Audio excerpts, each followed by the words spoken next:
Smart students, मैं Patel sir आपसे बच्चों का पटेल क्लासेस में हार्दिक स्वागत करता हूं। बच्चों, आज हम लोग कक्षा 9 गणित में करणियाँ सीखेंगे। ठीक है, इसलिए प्रश्नावली 1E है। क्वेश्चन कहता है शुद्ध या पूर्ण करणी के रूप में व्यक्त कीजिए। कुछ क्वेश्चन हैं जिसमें कि जैसे हमारा क्वेश्चन है पहला, ठीक है,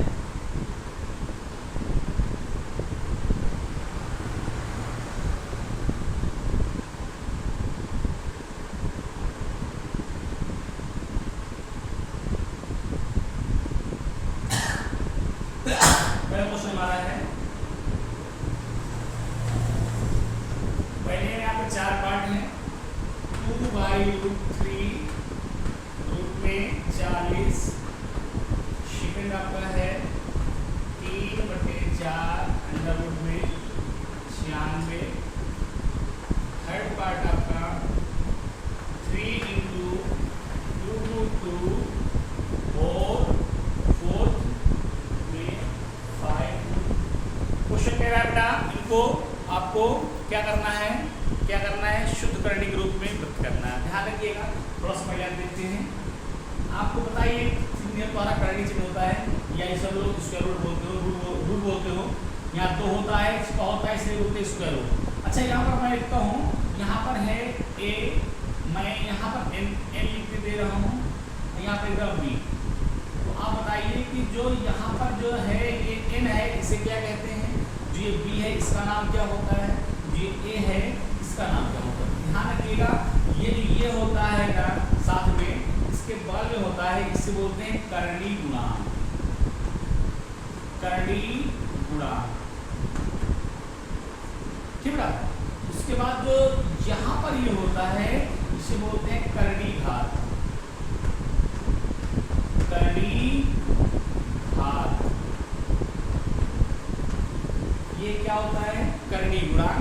इस करणी के साथ ये गुणा में है, गुणा में होता है, यहाँ पर होता है, ये करणी गुणांक होता है। ये घात में होता है, करणी घात कहलाता है। ये अंदर होता है, ये कहलाएगा करणी गत।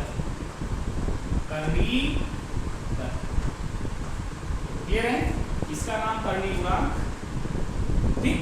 ये करणी घात होती है और ये यहाँ पर करणी गत होता है। तो करणियों के कुछ अपने फार्मूले होते हैं, ठीक है। तो क्वेश्चन देखेंगे और सीखते जाएंगे। इनका नाम क्या होता है इनको अच्छे से सीख लीजिएगा। तो इस क्वेश्चन में कह रहा है इनको शुद्ध करणी या शुद्ध करणी के रूप में आपको लिखना है, पूर्ण करणी रूप में। तो इसमें आपको क्या लिखेंगे? शुद्ध करणी के रूप में, शुद्ध करणी के रूप में। पहले आप क्वेश्चन लिखेंगे सर, इनमें से कोई क्वेश्चन लिखा, कोई भी क्वेश्चन लिखा हल में, तो ये लिखिए, आप स्टार्ट कर दीजिएगा।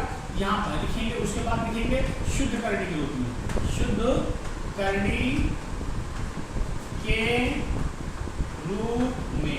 अब सपोज दैट हमने इसको ले लिया, हमने ये पहला वाला ले लिया, इसका हल करना है, यानी शुद्ध करणी के रूप में। अब यहाँ इक्वल लगाएंगे, इसको कर रहे हैं तो पहले क्वेश्चन लिखेंगे ये, फिर लिखा शुद्ध करणी के रूप में। लिखने के बाद इसका आंसर लिखने आते हैं। तो ध्यान रखिए कैसे करेंगे। सबसे पहले इसको जैसे को तैसा लिख लीजिए, इसको आपने जैसे को तैसा जो कर लिया है, तो इसको आप बढ़ाएंगे। इसके बाद यहाँ पर लगाएंगे मल्टीप्लाई, क्लियर है? इस पार्ट को यहाँ पर आराम से लिखेंगे, तो इसको बढ़ा रखिएगा। यहाँ लिखिए मल्टीप्लाई। अब ये जो बाहर है इसे आप अंदर देखिए, तो 2/3 अंदर कर लिया। फिर इसको कोष्टक लगा करके पावर में क्या लिखना है? जो उसकी करणी घात होती है, करणी घात यहाँ क्या छपी है? 2 लिख देंगे, ठीक। तो यहाँ पर ये कितना बन जाएगा बच्चों? 40 गुणे 2 का स्क्वायर 4/3 का स्क्वायर 9। क्लियर है? ये फ्रैक्शन बन गया, बटे में 1 कर दो, तो यहाँ पर रूट में आ गया 4 × 4 = 16, यानी 160/9 = 9। और ये आपकी बन गई शुद्ध करणी के रूप में इसका आंसर। क्लियर है? इसी टाइप से आपको ये सेम टू सेम कर लेना है। देखिए यहाँ पर थोड़ा सा आपको दिखा हुआ है, वही हम इसको लिख दे रहे हैं। अब इस वाले पार्ट को यहाँ, लेकिन ये वाला आपको पूरा ऐसे लिखना है। ये लिखने के बाद यहाँ पर क्या लिखेंगे? शुद्ध करणी के रूप में। मैं इस क्वेश्चन को हल कर रहा हूँ इसको।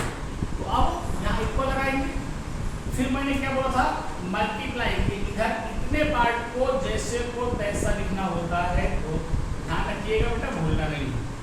इसको जैसे को तैसे लिखिए। क्यूब रूट 2 है, करनी घात 3 है, करनी का कितना 2 है, चला दिया। फिर मल्टीप्लाई लगाया, ये बाहर वाले को अंदर करेंगे, तो अंदर कर दीजिए, क्वेश्चन लगाइए। अब करना क्या है, करनी घात कितनी हो, 2 हो, 3 हो, 4 हो, 5 हो, तो इसकी करनी घात लाना है, 3 है, 3 लगा। अब बस ये तुम्हारा हो गया 2 गुणे 3 की घात 3 मतलब 3 3 का 9 27 होता है, तो आपका 27 हो गया।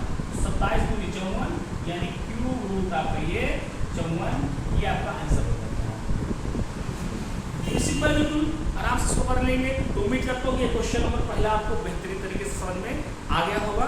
क्वेश्चन नंबर सेकंड देखते हैं हम लोग। क्वेश्चन नंबर सेकंड में सारे क्वेश्चंस ऐसे ही हैं, लिख दे रहा हूँ मैं आपको सारे क्वेश्चन, ठीक। क्वेश्चन नंबर सेकंड पार्ट के भी मैं आपको सारे क्वेश्चंस लिख के दे रहा हूँ, आप देख लीजिए कैसे करने हैं और कौन कौन से क्वेश्चंस हैं ये आप देख लीजिए, ठीक। क्वेश्चन नंबर सेकंड के जो सभी क्वेश्चंस हैं वो इस टाइप से हैं। इसमें भी 4 पार्ट्स होंगे। पहला पार्ट आपको दिया हुआ है, पहला पार्ट है 2/3 रूट में 32 है।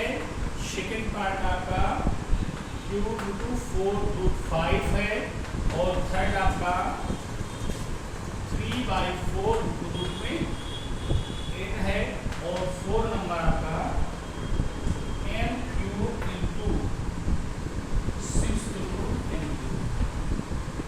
ये क्वेश्चन है, देखिए ध्यान से, बिल्कुल सिंपल क्वेश्चन है, वही सेम क्वेश्चन है, कोई दिक्कत नहीं है। ये भी क्वेश्चन वैसे ही है, इसको लिखेंगे, इसको अंदर भेजेंगे, ठीक है। यहाँ पर भी वैसे लिखेंगे, अंदर भेजेंगे, करना इसको वही है, ठीक है। इसका मैं एक पार्ट कल आपको बता दे रहा हूँ, पार्ट नंबर चौथा मैं इसको सॉल्व कर दे रहा हूँ, ध्यान दीजिएगा, ठीक। तो ये लिखेंगे शुद्धकर्णी के रूप में। इसके बाद इक्वल लगाते हैं, इक्वल लगाने के बाद वो मैटर आपको लिख देना होता है, ये मैटर आप लिख लेते हैं। ये आप लिखिएगा 6 रूट n क्यूब मल्टीप्लाई में m की घात 3। ये जो जैसा है उसको वैसे ही अंदर लिख देते हैं बेटा। इसके बाद पावर में हम लोग क्या लगाते हैं, तो यहाँ पर पावर होती है, यानी 6, तो कितना आ जाएगा 6 रूट में n क्यूब इंटू में 36 18, m की पावर 18 की आ जाती है। बेहतरीन तरीके से आप कर लेंगे, इससे आप सेट करके लिख सकते हो m की घात 18 इंटू